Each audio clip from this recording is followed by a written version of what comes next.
इस वक्त हम मौजूद हैं बागेश्वर धाम में और हमारे साथ बागेश्वर धाम के पीठाधीश्वर पंडित दीन कृष्ण शास्त्री महाराज मौजूद हैं। हम उन्हीं से जानते हैं कि उनका 22 फरवरी से 26 फरवरी तक होने वाला कार्यक्रम किस तरह का रहेगा, कौन-कौन आएगा और क्या किन-किन को उन्होंने न्योता दिया है। जी महाराज जी, सबसे पहले आपका स्वागत है। बहुत-बहुत धन्यवाद टाइम्स नाउ भारत के सभी दर्शकों को, और आपको भी बहुत-बहुत धन्यवाद। जय श्री राम।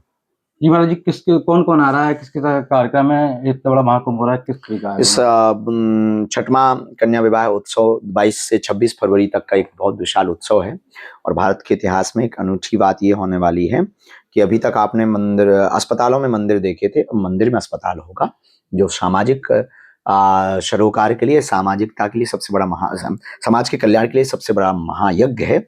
बुंदेलखंड क्षेत्र बड़ा बिछड़ा है, दीनहीन निराश्रित लोग यहाँ बहुत रहते हैं, तो उनके लिए बालाजी की कृपा और दवा दोनों प्राप्त होगी, और इससे निश्चित रूप से पूरे बुंदेलखंड के 16-17 जिले धन्यभागी अपने आप को मान रहे हैं, और सभी लोगों को हमने आमंत्रण दिया है, और 23 और 26 तारीख का उत्सव बहुत बड़ा विशाल होने जा रहा है। 23 तारीख को प्रधानमंत्री भी आ रहे हैं और 26 को राष्ट्रपति, इनका किस तरीके का कार्यक्रम है? हमने माननीय देश के यशस्वी प्रधानमंत्री जी और महामहिम राष्ट्रपति महोदया, ये दोनों ही इस देश के ऐसे राजपीठ पर बैठे हुए लोग हैं जिनको हम सब देख करके अभी वर्तमान में माननीय प्रधानमंत्री जी के नेतृत्व में भारत पूरे विश्व में अपना डंका बजा रहा है, और विश्वामित्र का भारत विश्वमित्र की भूमिका निभा रहा है। ऐसे माननीय प्रधानमंत्री 23 तारीख को उन्होंने हमारा सहर्ष निमंत्रण स्वीकार किया। ये हमारे लिए बहुत, और पूरे बुंदेलखंड के लिए और पूरे बागेश्वर परिवार के लिए बहुत गौरव की बात है। और निश्चित हमेशा से माननीय प्रधानमंत्री जी का शिक्षा के प्रति, स्वास्थ्य के प्रति सजगता रही, और देश को विश्व गुरु बनाने के लिए उनका सदैव संकल्प रहा, तो उन्होंने छोटे से आमंत्रण को स्वीकार किया, तो हम सब बुंदेलखंड वालों का बहुत सौभाग्य है।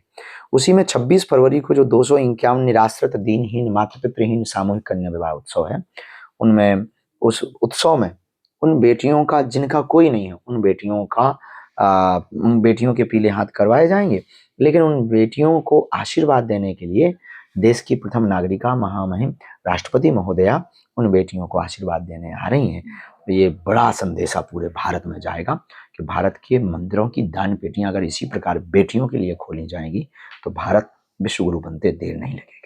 हाँ, कांग्रेस के कल नेता प्रतिपक्ष भी आए हुए थे, और आपने कांग्रेस के किन किन नेताओं को न्योता दिया है, कौन कौन आ रहा है? साधु तो किसी एक का नहीं होता, सबका होता है।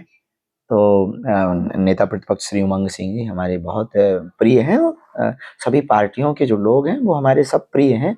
गंगा किसी एक की थोड़ी होती है, सूर्य किसी एक का थोड़ी होता है, सबका होता है। उसी प्रकार साधु तो सबका होता है, और ये तो सबका कार्य है, सबके लिए है, देश के लिए है। तो वो भी कल पहुंचे थे, हमको बहुत प्रसन्नता हुई, नेता प्रतिपक्ष श्री उमंग सिंह जी, और सब लोगों को हमने आमंत्रण दिया, सभी पार्टियों के लोगों को आमंत्रण दिया। अब जिनका भाव होगा, समय होगा, वो जरूर पहुंचेंगे, हमें भरोसा है। आपको कहीं ये डर नहीं है कि आप इतने बड़ा आयोजन कर रहे हैं और पॉलिटिक्स आएंगे तो आपको राजनेता कहने लगेंगे? नहीं, वो कहेंगे तब जब हम राजनीति करेंगे। राजनेता तभी कहा जाता है जब राजनीति करें। हम तो साधु नीति कर रहे हैं, और साधु नीति में, सामाजिक नीति में पड़े हुए, लोगों के भला करने के लिए दृढ़ संकल्पित हैं। हमें डिगना नहीं है, हमें हटना नहीं है, हमें मुड़ना नहीं है, हमें बिगड़ना नहीं है। तो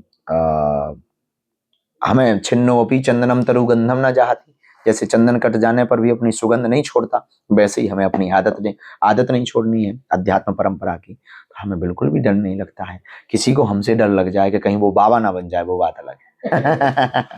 वक्फा जो बोर्ड है बिल, वो संसद में पेश होने वाला है, हो गया है, तो उसको लेकर क्या कहेंगे? अब वक्फा की जमीन पर हडम्बर नहीं हो पाएगा, कब्जा नहीं हो पाएगा। असमानता इस देश में नहीं चलेगी, समानता का युग है, और देश ये समानता का देश है, संविधान का अधिकार है, सबको समान। तो अब इस देश में 2 कोर्टें नहीं चलेंगी, एक ही कोर्ट चलेगी जो वर्तमान में चल रही है। तो निश्चित रूप से हमें भरोसा है कि सरकार उसमें बहुत यूनिक नए तरीके से, जो हमेशा से वर्तमान सरकार एक मौके पे चौका वाला कार्य करती रही, तो वो करेंगे, और हमें भरोसा है कि वक्फ बोर्ड के सभी अधिकार सरकार के अधिपत्य होंगे। फर्जीवाड़ा भी रुक जाएगा इससे। फर्जीवाड़ा रुकेगा, के नाम पे फर्जीवाड़ा और वक्फ बोर्ड के नाम पर सामंतशाही रुकेगी। वक्फ बोर्ड के नाम पर दीनहीनों की, गरीबों की जमीनें नहीं छोड़ेंगी। वक्फ बोर्ड के नाम पर मंदिर मस्जिद नहीं बनेंगी। ये बड़े काम होंगे देश में। कितने चरणों में कैंसर हॉस्पिटल बनेगा? 4 चरणों में कैंसर हॉस्पिटल बनेगा। प्रथम चरण में 100 बेड का होगा और इसमें high tech spiritual in visitors in research centre, medical science institute of research centre, इसको भविष्य में मेडिकल कॉलेज तक ले जाने की हमारा विजन मिशन संकल्प है। कृपा करना बालाजी का काम है, हम अपना पुरुषार्थ करेंगे, जीते जी तक करवा पाएंगे, ऐसा हमारा संकल्प है। आगे भगवान की इच्छा। तो ये हमारे साथ बागेश्वर धाम के पीठाधीश्वर पंडित दीनकृष्ण शास्त्री जी, जिन्होंने 22 फरवरी से 26 फरवरी तक होने वाले महाकुंभ के बारे में जानकारी दी। और प्रधानमंत्री नरेंद्र मोदी 23 फरवरी को यहाँ कैंसर के हॉस्पिटल के भूमि पूजन में आ रहे हैं। वहीं 26 फरवरी को राष्ट्रपति द्रौपदी मुर्मू आ रही हैं। टाइम्स नाउ नवभारत के हिमांशु अग्रवाल, छतरपुर।